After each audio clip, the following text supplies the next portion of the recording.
Welcome back to the channel. In this tutorial, I will show you how to get your Namecheap API key step by step. This is useful if you want to automate domain management, connect apps, or use scripts with your Namecheap account. First, log into your Namecheap account and go to your dashboard. In the left sidebar, click on Profile and then select Tools or Settings depending on what you see. Look for the section called API Access. If this is your first time, you will need to enable API access before you can get your key. Next, click Enable API access and follow the instructions.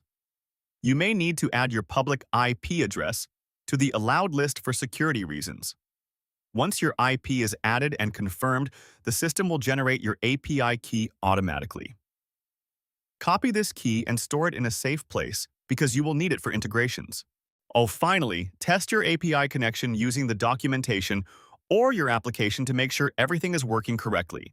Keep your API key private and never share it publicly. If this tutorial helped you, like the video and subscribe for more simple guides.